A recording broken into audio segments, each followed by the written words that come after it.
I'm just a girl from Queens who grew up with a lot of financial struggle in my household, and I was very curious about how people made money. And so I was like, I just asked everybody that I could see who had any kind of money, how do you do that? What do y'all do? I would just be so curious, because I wanted to know, how do you get to financial security? And so I was curious about it, and you know, it's hilarious that I now teach about money, because I was the poster child for what not to do. I had bad credit. I had a 400 and something credit score. Wow. That's pretty old. For a long time. Wow. I used to be the person who, every time I put my card down, I'd be like, please God, don't let it, please don't let it decline. Yep. So we have something called the club. We Should All Be Millionaires, the club. Yeah. And I created it to create a community of people where we're not the only, right? Where you can become a member, you can be queer and be a member, where you can be a Black person and be a member, you can be a person of color, you can be someone living with a disability or a chronic illness, and you're building your business. Hey, wait. I know you want to watch this next video, but listen, if you are an entrepreneur, business coach, business consultant, or a small business owner who has a story and wants to learn how to create multiple streams of income from your story, I need you to text me right now, my book, to 646-687-4152. That is my personal number. I have been an author for over 12 years. I've written 10 books. 4 of them have been bestsellers, and I've sold over 100,000 books. But I've also helped a lot of my clients take their expertise and put it into a story, then create multiple streams of income from that. So I want to help you do the same thing. So text my book to 646-687-4152. All right, let's go back to the video.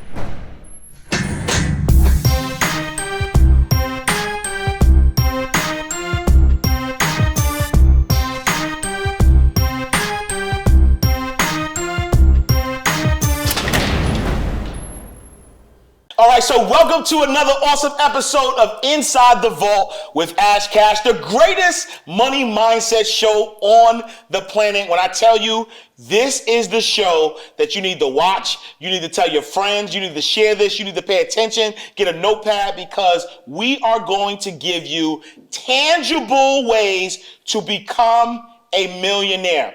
See, one of the things that you hear all the time, people talk about making millions in their cars and their boats and all this stuff, but they try to allure you with all of their things, but they don't give you practical advice.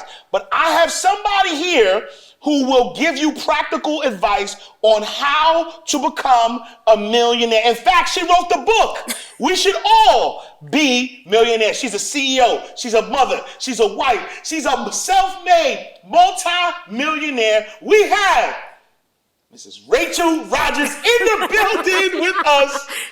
How you doing, Miss Rachel? Listen, that intro, I feel amazing.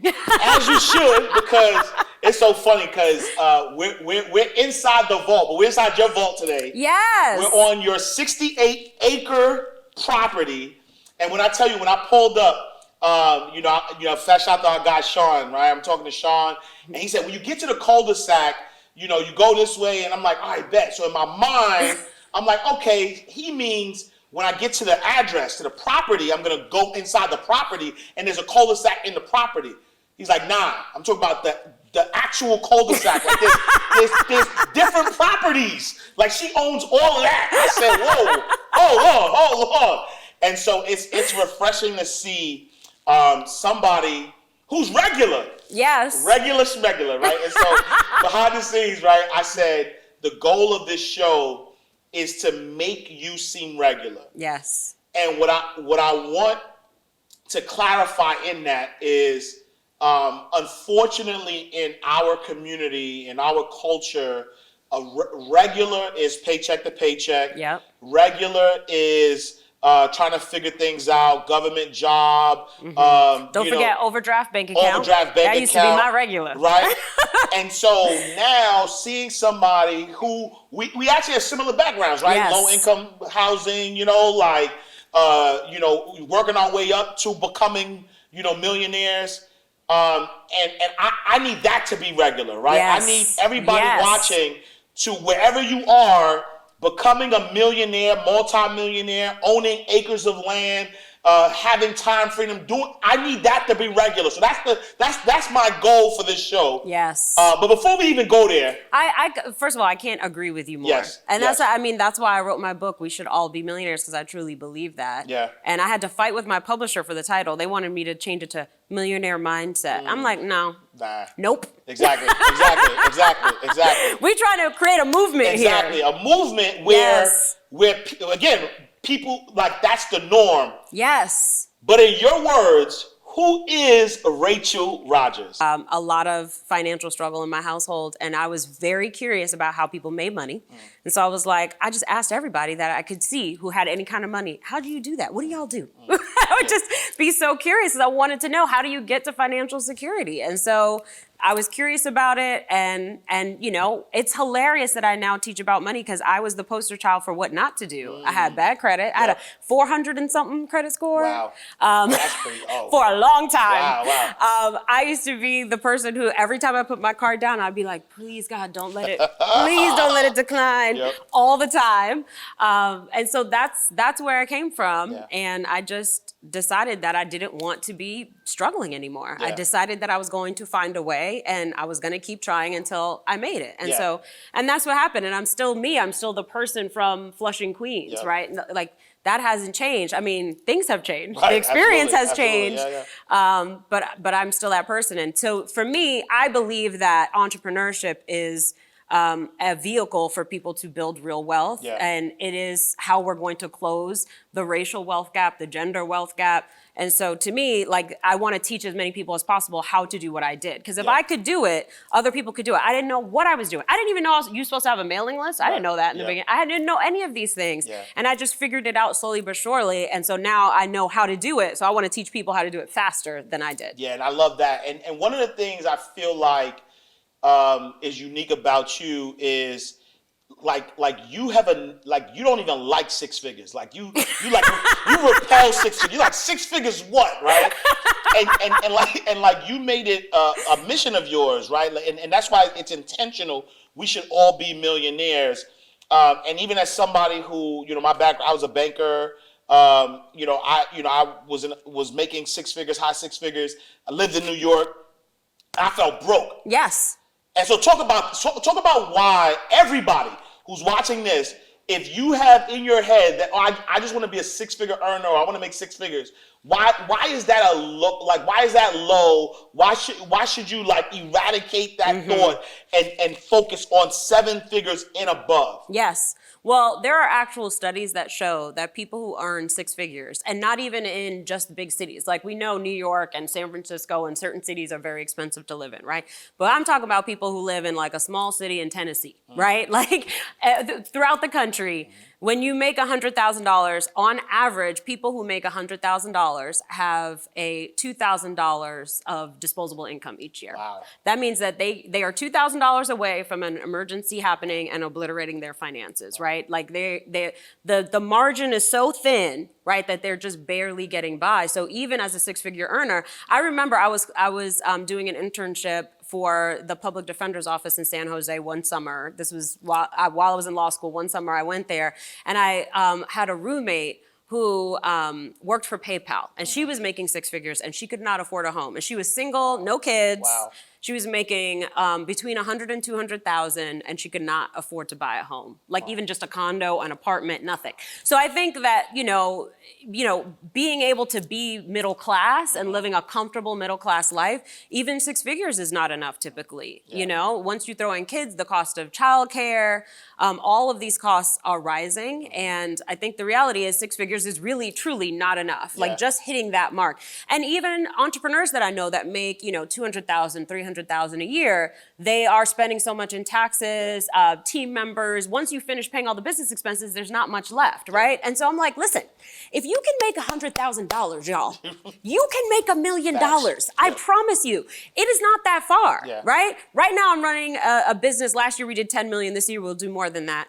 I already know this is a $100 million business. Yeah. It will be within a couple of years. I think we'll get there faster than it took me to get that first million, right? Yeah. So it's like, if you can make 100,000, you can make $1 million. So why not go for that? Yeah. And here's the thing, we have to go for that, especially as marginalized people, right? Like we have a duty for the people who can't, right? There are some of us who can't. And so if they can't, then we need to earn it so that we can give back, so that we can support, we can provide workplaces where they can feel seen and, you know, make a good salary and have good benefits, and get profit sharing, participate in the growth of the company. Like we can provide those workplaces that we used to look for that we couldn't find. We can provide that. So I think we have a duty, if we are capable, we have a duty, right, to do that so that we can give back and help others, and we could do our part to close the wealth gap, and we could do our part to move this generation forward, right? Like we may not see all the fruits of our labor, but let's make our lifetimes worthwhile. You know? And I love that, right? And that spoke to me on so many different levels, because I agree where, you know, we've been given an opportunity, right? This time, I believe, is the easiest time for you to become a millionaire. Are you kidding? Multi-millionaire. Like really, we see these memes and these quotes saying, I'm a generational curse breaker. Like this is that time. Yes. Like right now. And so 2 things, right? How do you, especially for those who don't come from money. How do you wrap your head around this new identity of being a millionaire, where that's not what you were told, that's not what you believe? It's to the point where even in marketing, like in circles where someone may be talking about millionaire, and people say, no, don't say that because people can't wrap their head around being a millionaire. So only promote 6 figures. Don't say millionaire.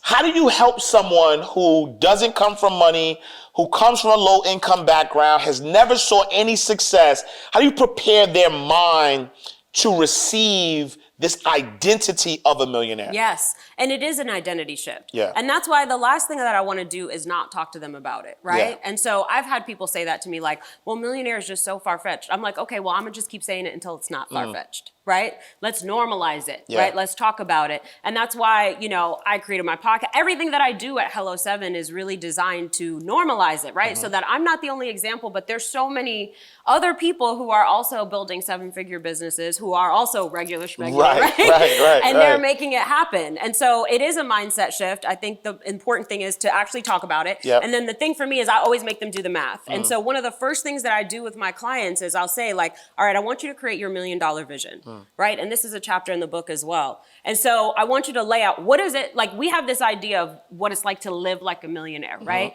Who knows how much it costs, right? Like maybe it's $1 million, maybe it's less than that. So like just, what do you want? And so for me, what I wanted was, I wanted a home for my children that was bigger. I wanted them to have a backyard and space to run around. That was important to me. I wanted to afford the extracurricular activities. I wanted to be able to sign them up for violin and sign them up for tennis and all the things that, like, at a certain time in my life, I was, you know, I couldn't afford it. And so like it was extracurriculars. It was taking care of my mother. It was, you know, having an investment account so that I felt like I had a safety net. Yeah, you know, I wanted a nicer car too, because I had I was driving a silver minivan for the longest, 7 long years in that minivan. Listen, we bought a new house, and I was like, this minivan don't match my new house, so it gotta go. Okay, but 7 years I drove that minivan, so I wanted to be cool and not in a minivan anymore. But you know, though, I just wrote down, I wanted to be able to go on vacation, so I wrote down, what is it that I want? And then I actually did the math. So I went on Realtor to live in the neighborhood that I want. What does a house cost? Let me do the mortgage calculator. How much is a mortgage every month? Okay, $5,000 a month for $1 million house. Okay, cool. Let me add that to my monthly. Okay, what else do I want? I want extracurricular for my kids. That's another $1,000 a month. Okay, let me add it, right? Private school, add it, right? My mom's rent, add it, right? Add everything up. What is the monthly cost of the lifestyle that you want? And literally just do the math. And so I did the math, and I found, like, oh, if I made $30,000 more a month, which is a lot, $30,000 more a month, and at the time I think I was making like $12,000 a month. If I made $30,000, so I would have to more than double what I'm currently making, I could have everything that I want. And so I'm like, all right, bet. Now I know the number. Now I have a target, and I also have a why connected to that target. And so now the next thing I'm gonna do is brainstorm. Okay, what's 25 ways that I could increase my income, right? And just like, how can I use my skill set? What could I buy? Could I buy an investment property, right? Like, what are the different moves that I can make? And just write a list. And it doesn't matter how practical it is, just write the list. Yeah. Some of those ideas will be terrible. Some of them will be good. And some of them you can act on immediately, right? And so you take immediate action. So one of the things that I did at the time was I was running a law practice, right? So it was all time for money, you know, it was like billable hours, right? Like, so you get a new client and like, great, now I got a whole lot of work to do, right?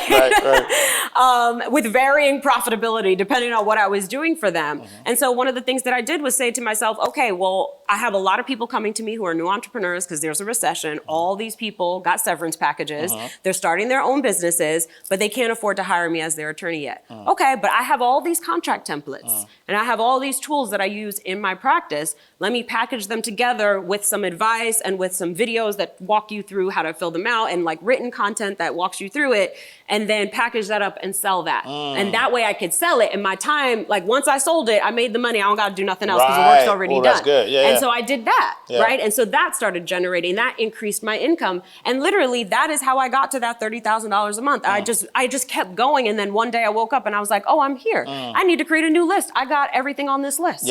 You know, and then I created a new list. I'm about to do another one. And so if I hear you correctly, the first step for anybody is to almost get out of your head, right? In order to mentally get yourself in a space of or accepting the millionaire identity, get out of your head, put it on paper and see what it is. Because the truth, numbers.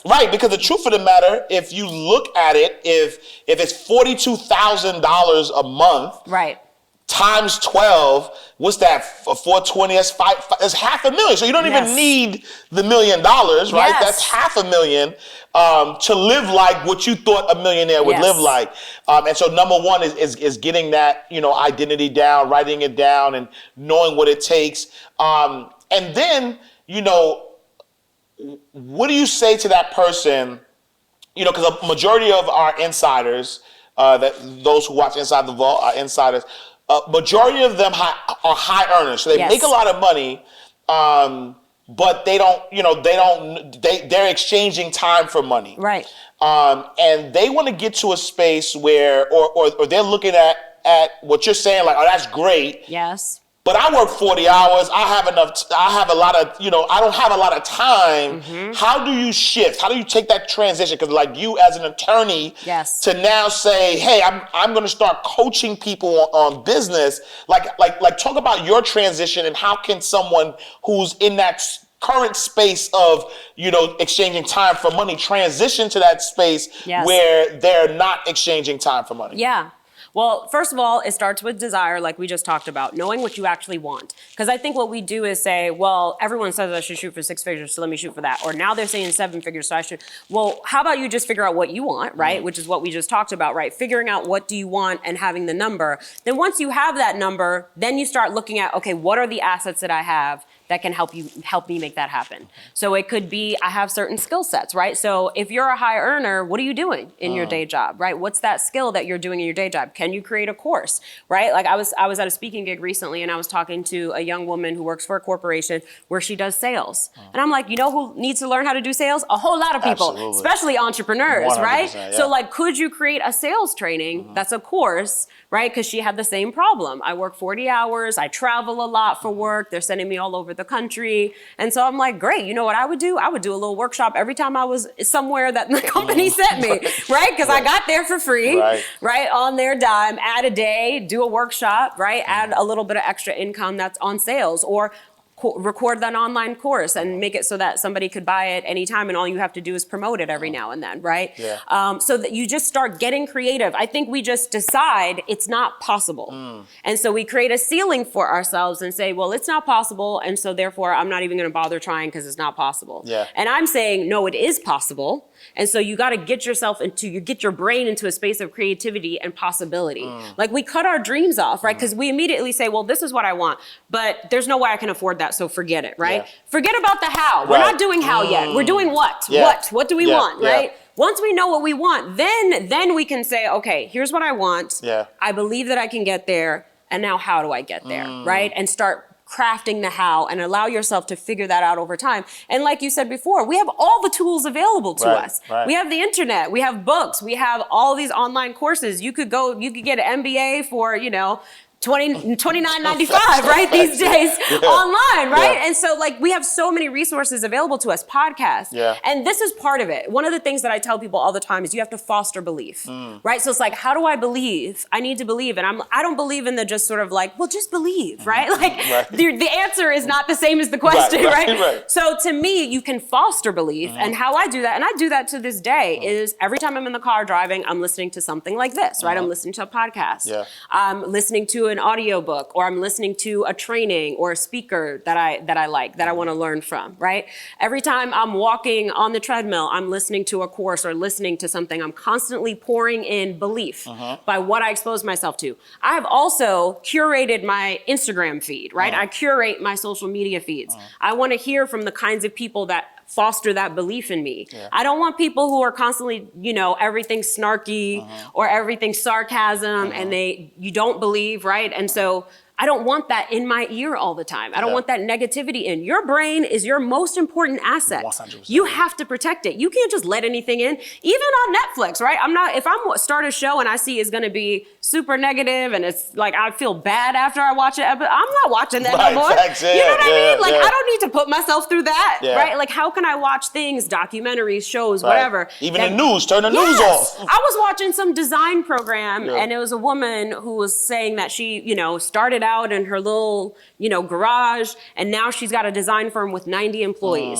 And she said that, and I was like, I'm gonna have 90 employees. Facts, yeah. You just need to see it, Absolutely. right? You just need to, and so how can you foster that all the time and you start thinking that way because you're pouring that in, right? What comes in comes out, right? And so, and that means also you might have to curate your friends, right? Like if Brenda is always telling you a sad story, only call Brenda once a month. Stop talking to her every day. You know what I mean? We love Brenda, but we can't be talking to her all day every day. But how do you do that when that could potentially be like your significant others? 'Cause I know somebody right now is watching. They're like, well, Brenda, I'm married to Brenda, or right? Like, so how do you create that environment where it might be your coworker, it might be your significant other, it might be somebody that's in your space that you just can't really get rid of that easy? Yes. I have to tell you, one of the things that I have noticed in my programs is that the people in my program who have a partner who does not believe and who is constantly telling them that, they move so much slower than the people who have a supportive partner. It's just the truth. And so what I always tell my clients, I've recorded a couple of episodes with my husband and talking about marriage and entrepreneurship, because it's not easy. Like entrepreneurship can be hard on a marriage, right? You have to work that out. And I think that it's important that you go to your partner and be vulnerable with them and say, this is my dream and I need you to support me. Or at a minimum, just stop being negative. You know what I mean? Just let me do my dream, right? Like I can't have you in my ear every day making me feel like it's not possible, because I believe that it is, and I want you to support me in giving it a shot. That's good. And just have a real honest conversation with your partner about it. And I think, and also, listen to some podcasts with entrepreneurial couples together, right? And be inspired by that. But really talk about whatever the real issue is. And usually it's fear. Usually it's just that your partner is afraid. And so how can you address those fears, or how can you negotiate to say, all right, we're gonna have this much in the savings and I'm not gonna touch that for my business.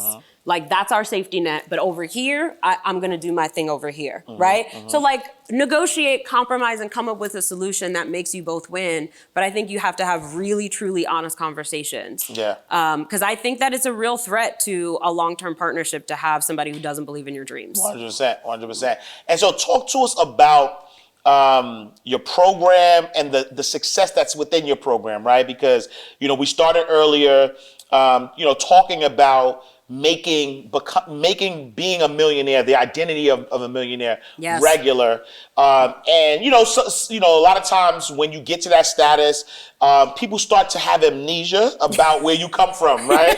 They're like, well, you had, no, I didn't. Well, but it's because, no. But they start to have amnesia. And so now there's this sort of like, well, you could do it, but I can't. Yes. Because they're fighting their limitations. Yes. But you've created a program where you're helping regular, everyday people become millionaires. And I know you have a few stories of people who have actually have done it where their life has totally changed. Talk to us about that a little bit. Yes. So we have something called The Club. We Should All Be Millionaires, The Club. Yeah. And I created it to create a community of people where we're not the only, right? Where you can become a member, you can be queer and be a member, where you can be a Black person and be a member, you can be a person of color, you can be someone living with a disability or a chronic illness, and you're building your business, right? And building a platform for yourself, or you're on your entrepreneurial journey, and you're not the only. Because I have joined for 12 years, right? I was joining so many different communities, and I was always the only. I was the only Black woman, and I'm biracial. How am I the only Black woman in here? I'm pissed, right? Like, that ain't gonna work. And not only that, but like, there was barely any women, there were barely any people of color, and I'm like, this can't be it. And what that does is that doesn't foster belief within us, right? It makes us think that, oh, this kind of success is only for white people. It's not for us. And so I wanted to have a community of people where that's all it is, right? It's like, all of us have challenges that we have to overcome. We've all been historically excluded from, participating in building wealth in a variety of ways. And it is systemic, right? And so how can we overcome that and win anyway, even though society is designed for us to lose? Right? And so that's what I wanted. I wanted a community where we can constantly reinforce to each other, of course you can do it. Of course you're talented. Of course you have what it takes, right? And where we can share resources and we can refer to each other. We can hire each other. It's basically an economy, right? It's an ecosystem where we can support each other and we can learn the things that we don't know so that we can grow. And we have a step-by-step pathway that we teach. And so we have so many success stories that come out of there. One of them that comes to mind is a client who started with us 2 years ago, and she was working a corporate job, and she was like, that exact scenario, I'm working full-time. Her son is autistic, and she wanted to be able to stay home with him. She wanted more flexibility so she could be with her son whenever she needed to. And so she decided to start this side hustle. And she started the side hustle and created a brand around it and basically did everything I told her to do, literally. And those are my favorite clients. They just listen. Exactly, absolutely. Stop doing it the hard way. Exactly. I did it the hard way, so you don't have to do it the hard way. Why are you choosing to make it hard? And so she just listened to the advice and to the coaching, showed up to everything, right? And just was all in. And literally that same year, by the end of the year, she quit her job. Had replaced her income already. Now she's at $500,000 in annual revenue. Like a year after that. From home. Yeah, so like she was still working her job for 6 months. So I think she's like 18 months to 24 months into her entrepreneurial journey. She's already quit her job and making $500,000 a year with flexibility. Wow, that's a blessing. Yes. And I want to talk about your 5-day challenge for a second because anybody who watches the show knows that, I'm a big fan of the 5-day challenge model because it gets to, remove all the fakes and the frauds and all that stuff. And, I have no problem saying it because I think that during the pandemic, and y'all heard me say this before, but during the pandemic, all of these gurus just popped up out of nowhere. And they created a bad taste around course selling and entrepreneurship because what they did was they were great marketers. They didn't know anything. They were great marketers and they marketed their way to millions of dollars and they put a bad taste on people, on how people looked at this education space. And so when the 5-day challenge model came out, I said, yes. Because you could fake 1 hour on a webinar, right? You could recite Jim Rohn quotes and Les Brown quotes all you want for an hour. You can't do it for 5 days. Listen. You cannot fake for 5 days. At the end of a challenge, so I do 12 hours of coaching when I do a challenge. Right? So that is a lot of time that I'm saying, you're going to know me and I'm going to know you at the end of it. And also you're going to know, like I said, boundaries. I expect you to put in work. Right? And I expect you to be somebody that keeps your word to yourself. Decide that you're going to be that person today. And that's what I tell people right at the beginning of the challenge. You got to put in work. I'm going to tell you what to do and then you got to go do it. That's how this works. I am not going to do it for you because that's a different fee and it's much higher than what you're paying. And that's the other thing though too, right? They get 12 hours of your time for nothing, right? Like VIP $297, Yes. general admission, like that's nothing compared to what your billable hours really are. Correct. Right? I have no problem. My mastermind costs $100,000 a year. Yes. Right. And it's worth every single penny. Yeah. And my masterminders will be the first to tell you that. Yep. So this is a steal. Yeah. And it's a huge opportunity that should be taken advantage of. Listen, when somebody has the way they've done it, you want to learn from them. Yeah. And also you want to learn from people who do have what you want. Absolutely. Like for me, part of the reason why I do this also is because when I was coming up, it was like nothing but like young white guys that like lived in Thailand. And that was their solution. Go move to Thailand, start a business from there. Right, your expenses will be really low. low. You know what I mean? And live like a nomad or whatever. And I was like, I got kids. What is that? I can't do that. Yeah. Right? And there was just like, I didn't have examples to look to. And that made me really sad. So I'm like, no, I want to be an example. And then I want to create as many examples as possible for people to see. Right? Yeah. And so that's why I do it. And that's why we do the challenge. And trust me, my team is like, why are we doing this again? Yeah. What was I that? mean, they enjoy it as well, but it's a lot of work. 100%. But it's a labor of love because we want to give back. And honestly, by the end of the week, I mean, everybody's in tears. My team's in tears. Yeah. The whole community, everybody on the Zoom is in tears.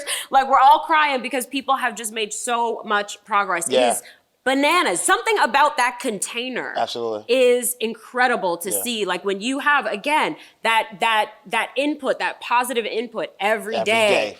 For 2 hours a day if you're VIP, right? For a week. You're just a different person by the end of the week. Like you want to take that identity on, that's a great way to do it. You spend 5 days and it's like a one-time investment that you make to yourself to show up and to not only to pay for the ticket price, which is so reasonable, but to also show up. And you get incredible results. Like it's amazing to see. And it's all about making money moves. Like I expect you to make money moves and I'm going to show you exactly what you need to do. And I'm pointing out to people, listen, we all have the ability to make so much more money. We are leaving money on the table. The money that we have in our pocket is because that's what we believe we have the capacity to have. But we can have a different capacity. And that's what I'm trying to do with this challenge is expand your capacity for more. Right? And show you all of the ways that there's money in your personal life right now. Listen, the most funny thing, I'm doing this interview soon. And one of the producers, I was telling her about the challenge that I'm going to do.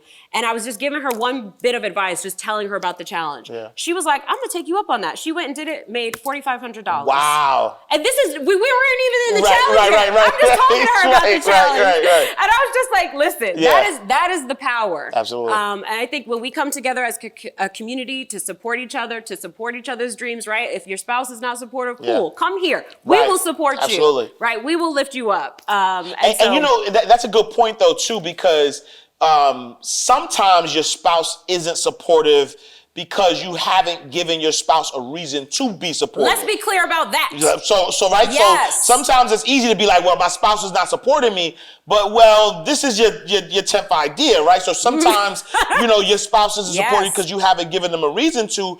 And so if they get into a community, right? Like you want your spouse to be supportive, you know what? You get into a community where in that community you get the support that you need, and now you show, all right, bet, look, I've been able to do this, and then now you come to your spouse like, yo, look, I'm up. Now I need your support. Now your spouse is gonna be like, all right, let's go. Exactly. How are you putting in work, right? To make it easy for them to support you. Right? Like I'm somebody that's good to bet on. You know why? Because I'm gonna put in work. Right? Like I'm not gonna dial it in.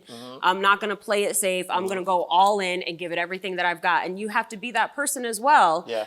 If you want people to believe in you. And people will start to believe in you when you decide to believe in you 100%. And you start showing up differently. That's what's gonna happen. It happens at the end of the challenge. They just like, listen, my husband used to say this, now he's saying this, right? Because it's just how your posture's different, right? Like what you're talking about is different, how you're carrying yourself is different, and so now it's easier for people to believe in you. But the same is true for customers, right? I have people tell me all the time, well, I tried to sell my stuff, no one wants to buy it, and I'm like, okay, well, what did you do to try? Like, I've tried everything. Okay, well, list out for me everything. Yeah. Make a list. I want to hear everything that you did. Right. What does everything entail? Right. And it's like, well, I sent an email and I did an Instagram post, and I'm like, okay, well, that's not even, That's not everything. that ain't even the beginning, Right, let right, alone right, everything. right, right. That ain't nowhere near, Right. Like the work that you have to put in work. Yeah. If you want the results, then the only way we make something out of nothing is effort in the beginning. 100%. It doesn't have to be, it's not going to be brute force forever, but in the beginning, you have to put in that work to make something happen. Yeah. And the hard work is not even hours, right? It's not 16-hour days. People think the hard work is, I need to sit at my desk and just like go for 12 hours. No, what you need to do is sit at your desk and do the hardest thing. Ask for the sale. First thing. Yeah. Send the email and pitch the person. Yeah. Do the hard thing, right?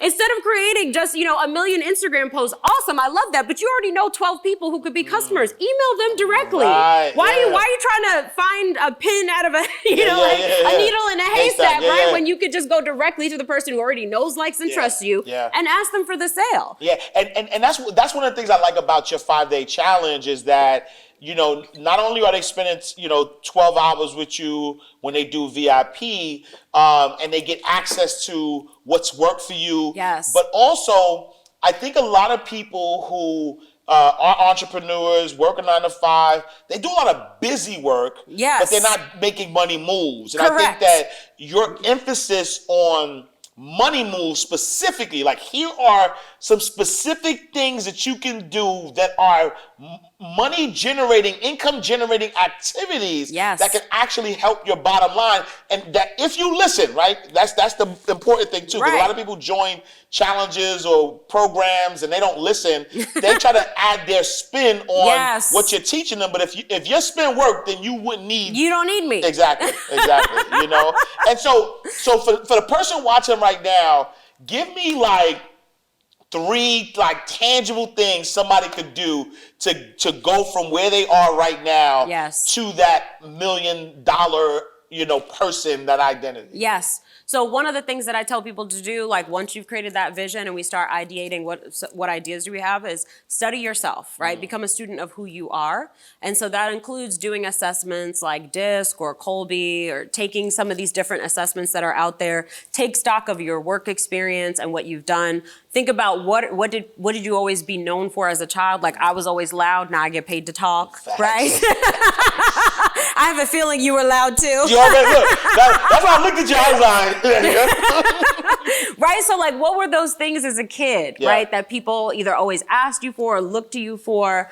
And think about that. Like, how can you use those things that are within you, your natural talents? We all have natural God-given talents that we can monetize, right? In a variety of ways. And so that's what I encourage people to do, is get to know yourself so that you can choose a business model that's actually going to work for you. Because I think too, people sort of think like, oh, this person's doing that, so I need to do that. Oh, this person's doing that, so I need to do that. And it's like shiny object syndrome and constantly switching. And I want you to use your internal compass to figure out what's right for you, because I don't believe in discipline, right? I believe in it. I think discipline is important, but I don't think that you get to 7 figures with discipline and brute force. I think that requires more discipline than most of us have. Usually you're going to peter out before you ever make it. So what I'd rather is that you choose something that you are excited about doing, and that, gets you up in the morning and gets you hyped when you imagine it, when you think about it, where you have a strong why as to why you want to do this. Well, I just want to make people laugh, right? Like, that was Will Smith, what he talked about in his book. He was talking about, as a child, he wanted to make people laugh because he grew up in a home where there was a lot of violence, right? And so it's just like, what is that thing for you that is that why for you? I think when you are connected to your why, and then you have a business model that's exciting for you, and that's built around your natural talents, right? Instead of creating a business model, like for when I was running my law practice, right? I got close to 7 figures. I never hit it. And it required enormous amounts of discipline to do that work. Why? Because I was sitting behind a computer every day, typing and editing contracts, right? Where like, that's not where my talent, I belong in front of a group of people. Like, that's what I do, right? And so that was the opposite of what made sense for me. And so it was so hard to grow it versus getting into a business model that is built around my natural skill set. I mean, we took off instantly, right? Like, we went from $1 million to $2 million, $2 million to 5, 5 to 10 in a very short period of time. because it's built around my talents. And so that's what I teach people how to do. How do you really lock in on what you are good at? Figure out who you are and what you're naturally gifted at. And here's the thing, we tend to undervalue our gifts. Say that. We think what I'm good at, you know, like everybody's good at. No, they're not. Yeah, exactly. Facts, You know, like, I have a stylist, right? This is her talent. Could I put together an outfit? Sure, but it's not my gift. It's not going to be something I'm going to be world class at, but it's something that she's amazing at, right? And so that's a natural talent that she's monetizing, right? And so we all have different gifts. And so look around and try to figure out what that is. And then you can start to think about, okay, well, what are the different ways that I can sell that, right? What are the different, and I think it's important to test in the early days. Try different things. Try different things and try different things that don't commit you to something for 2 years, right? Because people will be like, well, I just launched this 12-month program. And I'm like, well, now you stuck doing it for 12 months. Do you even like it? Exactly, you know? Let's try to, how about a one-day thing, a one-day workshop, right? Or test it out and just try different things and just be willing to risk your ego. If you are not risking your ego, you are not in the game, friend. You are not in the game. That's a bar. If you're not risking your ego, you are not in the game. Expound a little more. Because you're staying safe does not get you to a grown business, right? So you have to be willing to say, like, hey, I have this thing, do you want to come, right? Hey, I'm doing this event. You have to risk, nobody's going to show up to your party, right? You have to risk, nobody's going to buy your thing. You have to risk pitching yourself and somebody rejecting you and saying no. That's what's required for growth. That is the pathway to success. If you're not collecting no's, you are not on your way to success. You're staying safe, and safety means more of the same, right? So whatever you have now, you're going to continue to have if you continue the same behavior. You got to shift it, and you got to be willing to take those risks. So listen, you got to be willing to embarrass yourself publicly. You know, like that's what's required.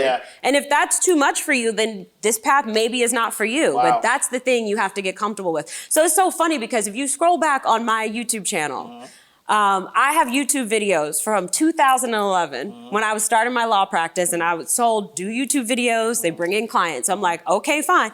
So I'm literally on there whispering. Like I am whispering on these YouTube videos. Like, did I want nobody to hear me? Correct. I didn't want nobody to hear me. Because I was just feeling so self-conscious. But I just did it anyway. I was like, okay, this is what you got to do. I got kids to feed. I'm motivated. I got to do it. I did those videos. Do you know those videos brought in so many clients over the years? Me whispering. You know what I mean? So like, just understand that where you're at right now is enough.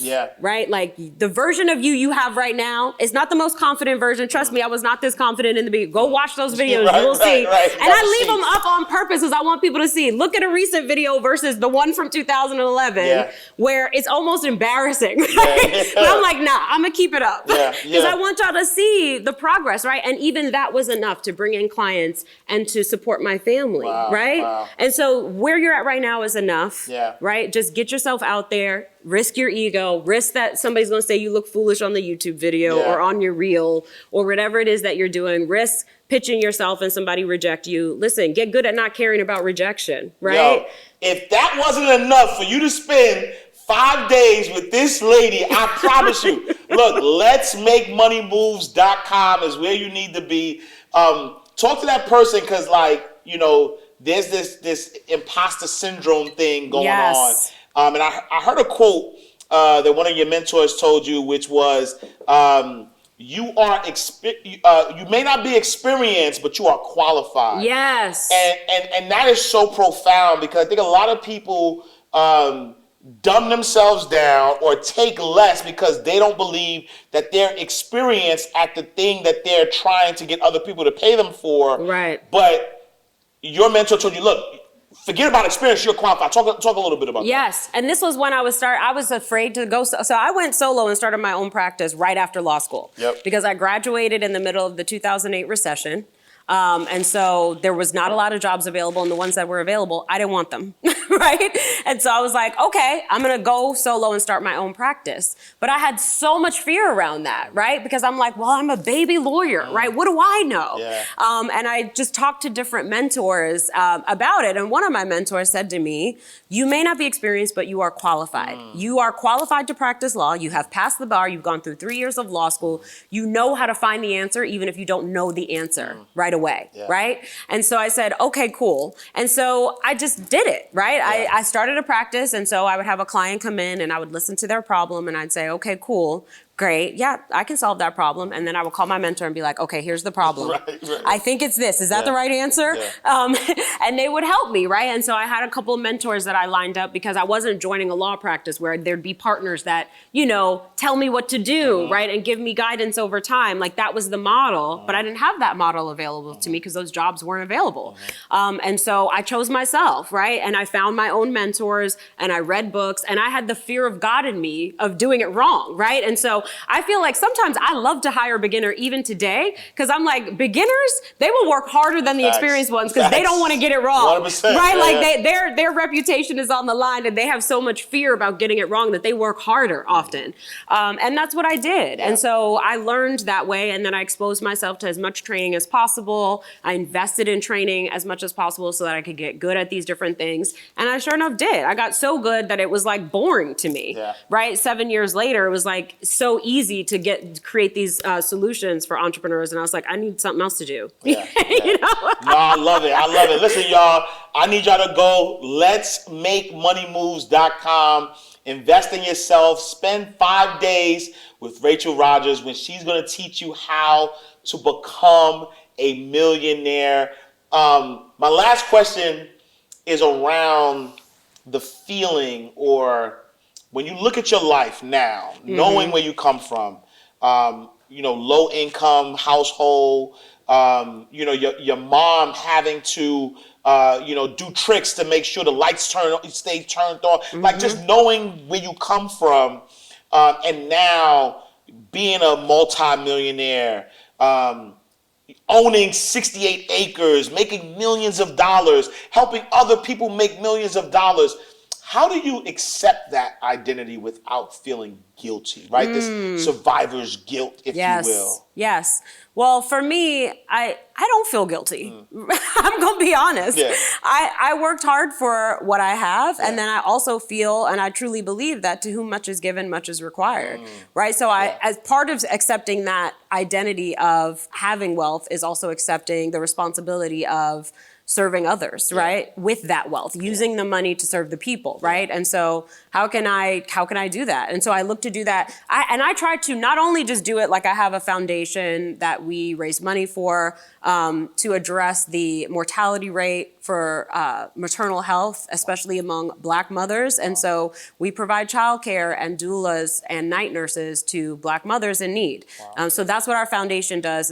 And we're just getting started there. There's so much more that we want to do. So to me, when people say like, oh, is there a limit to how much you want to make? No, I'm going to keep making money because I'm Black, right? My people need things. Right. So if I have the ability to earn more, I'm going to keep earning more so that I can keep giving back and increasing how much I can give. So I think it's part of it. But not only that, I want to build that give back into my business model. And I'm always fixing this and perfecting this even more. But like even within my own business, ensuring that I'm creating a place where I'm, we have profit sharing built into our culture, right?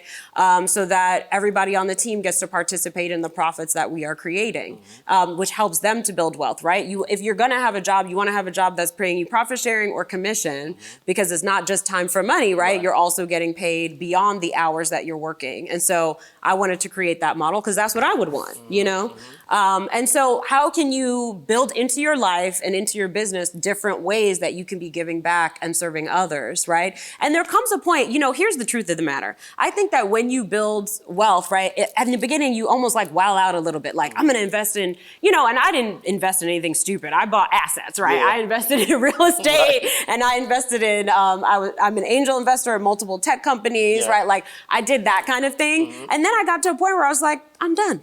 Like, I just don't want anything else, right? And so now you have this, you hold on to your wealth. You have to manage your wealth in a certain way, right?